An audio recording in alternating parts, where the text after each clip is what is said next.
Hello everyone, welcome back to mechanical forum. इस video में हम लोग एनटीपीसी की जो लेटेस्ट रिक्रूटमेंट आई है उसकी बात करेंगे। तो चलिए स्टार्ट करते हैं।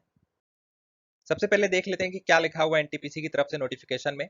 तो NTPC is looking for 250 experienced engineers in electrical, mechanical, electronics and instrumentation. इन चार ब्रांच में इनको एक्सपीरियंस्ड इंजीनियर्स चाहिए और टोटल पोस्ट कितनी है 250। ठीक है, plus 25 experienced assistant chemist, 25 experience assistant chemist चाहिए। ठीक है, तो टोटल पोस्ट मिला करके हो गई हमारे पास 275, 250 इंजीनियर और 25 असिस्टेंट केमिस्ट चाहिए। दोनों क्या चाहिए? एक्सपीरियंस्ड। ठीक है, तो चलिए पूरी डिटेल देखते हैं कि नोटिफिकेशन में क्या क्या लिखा हुआ है, क्या क्या रिक्वायरमेंट है उनकी। तो सबसे पहले हम लोग बात करेंगे इंपॉर्टेंट डेट्स की। तो जो इंपॉर्टेंट डेट्स हैं वो है 15 जुलाई एंड 31 जुलाई। 15 जुलाई को जो एप्लीकेशन है वो स्टार्ट हो चुकी है, फॉर्म भरना स्टार्ट हो चुका है, आप भर सकते हैं। और जो लास्ट डेट है वो है 31 जुलाई। ठीक है, टोटल वैकेंसी डिटेल जैसा कि अभी हम लोगों ने देखा कि 275 पोस्ट है, जिसमें से इंजीनियर की पोस्ट है 250 और असिस्टेंट केमिस्ट की पोस्ट है 25। ठीक है, ये सारी ब्रांच है, केवल इस चार ब्रांच के लोग ही अप्लाई कर सकते हैं। आगे बढ़ते हैं और वैकेंसी डिटेल का हम लोग ये इस चार्ट के थ्रू समझते हैं कि किस ब्रांच में कितनी वैकेंसीज हैं। तो इलेक्ट्रिकल के लिए जो टोटल वैकेंसीज हैं वो है 75, मैकेनिकल के लिए 115, इलेक्ट्रॉनिक्स के लिए 30 और इंस्ट्रूमेंटेशन के लिए टोटल वैकेंसीज हैं 30। और जबकि असिस्टेंट केमिस्ट वो तो क्लियर ही लिखा हुआ है कि 25 वैकेंसीज हैं। ठीक है, तो टोटल वैकेंसीज 275 किसके लिए है? एक्सपीरियंस्ड कैंडिडेट्स के लिए। आगे हम लोग बात करेंगे कि कैसा एक्सपीरियंस चाहिए। तो सैलरी भी एक बार देख लेते हैं कि सैलरी क्या है। तो सैलरी जो इंजीनियर्स के लिए है उसका रेंज है 50,000 से 1,60,000, 50,000 से 1,60,000। असिस्टेंट केमिस्ट के लिए जो रेंज है वो है 40,000 टू 1,40,000। ठीक है, 40,000 से 1,40,000। और दोनों ही पोस्ट के लिए जो अपर एज लिमिट है वो है 30 ईयर्स। ठीक है, 30 साल जो मैक्सिमम एज लिमिट है, अपर एज लिमिट है वो है 30 ईयर्स। ओके, दोनों ही पोस्ट के लिए। ठीक है, चलिए एलिजिबिलिटी क्राइटेरिया जल्दी से देख लेते हैं कि एजुकेशनल क्वालिफिकेशन क्या चाहिए। तो इंजीनियर्स के लिए एजुकेशनल क्वालिफिकेशन चाहिए engineering degree with minimum 60% marks. ठीक है, असिस्टेंट केमिस्ट के लिए चाहिए MSc in chemistry with minimum 60% marks. ठीक है, जो रिलैक्सेशन है वो आप लोग जानते हैं, नोटिफिकेशन में देख सकते हैं कैटेगरी वाइज जो रिलैक्सेशन है वो क्या है, वो गवर्नमेंट का रूल क्या है जो एप्लीकेबल होता है वही हर जगह लागू होता है। ठीक है, एक्सपीरियंस कैसा चाहिए? दोनों ही केस में जो एक्सपीरियंस है वो है 3 ईयर्स। ठीक है, एक्सपीरियंस के बारे में डिटेल पूरी लिखी हुई है, हम लोग अगले देखते हैं नेक्स्ट की क्या क्या डिटेल एक्सपीरियंस की।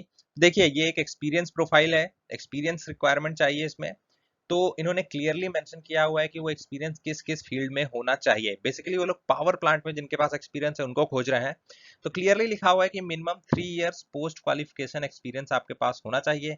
कहाँ कहाँ होना चाहिए वो भी इसमें लिखा हुआ है कि executive supervisory cadre in water treatment plant and water analysis, RO plant, DM plant, pre treatment plant, boiler water chemistry के बारे में नॉलेज होनी चाहिए, knowledge of cooling water treatment, chemical analysis के बारे में जानना चाहिए। और जिनको नॉलेज है इंस्ट्रूमेंट्स की लाइक स्पेक्ट्रोफोटोमीटर, आयन क्रोमेटोग्राफी और गैस क्रोमेटोग्राफी, उनको वरीयता दी जाएगी।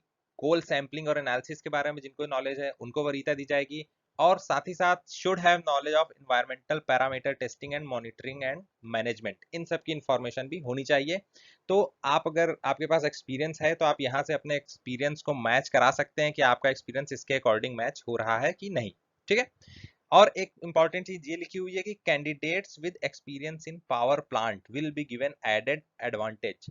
जिनका पावर प्लांट का एक्सपीरियंस है, कोई भी एक्सपीरियंस हो लेकिन पावर प्लांट का है, तो आप अप्लाई करिए क्योंकि उनको एक एडेड एडवांटेज रहेगा। ठीक है, written exam and personal interview की बात करें तो ये लिखा हुआ है कि in order to restrict the number of candidates to be called for an interview, अगर रिक्वायरमेंट हुई, मान लीजिए बहुत सारे लोगों ने अप्लाई कर दिया, तब वो क्या करेंगे, एक ऑनलाइन टेस्ट भी करवा सकते हैं। ठीक है, ये क्लियरली लिखा हुआ है क्योंकि बहुत सारे लोग को इंटरव्यू के लिए नहीं बुलाया जा सकता है, इसलिए एक रिटन टेस्ट करवाया जाएगा।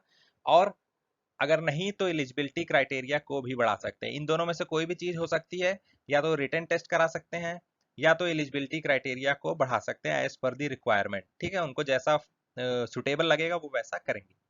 Plus in case of selection test the final selection shall be on the basis of 85% weightage of online written test and 15% weightage of interview marks. अगर ऑनलाइन टेस्ट होता है तो जो 85% वेटेज रहेगा वो रहेगा किसका? वो रहेगा आपका रिटन टेस्ट का, और जो 15% वेटेज रहेगा वो रहेगा पर्सनल इंटरव्यू का। ये काफ़ी अच्छी बात लिखी हुई है यहाँ पर, ठीक है, कि बहुत से लोग चाहते हैं कि रिटन में उनके मार्क्स हैं उनको काउंट किया जाए और उनको वैल्यू दी जाए, ठीक है, ये काफ़ी सही चीज़ है।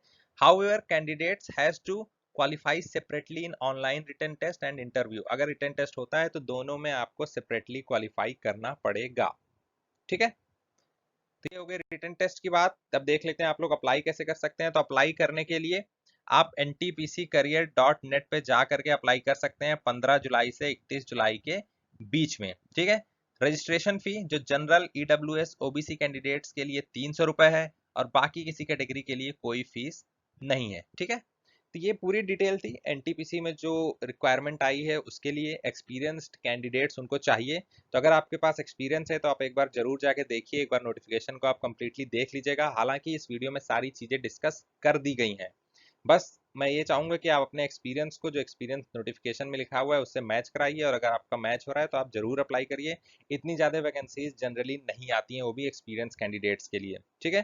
तो ऑल द बेस्ट, प्लीज जाकर के अप्लाई करिए। And thank you for watching this video, and stay tune to mechanical forum.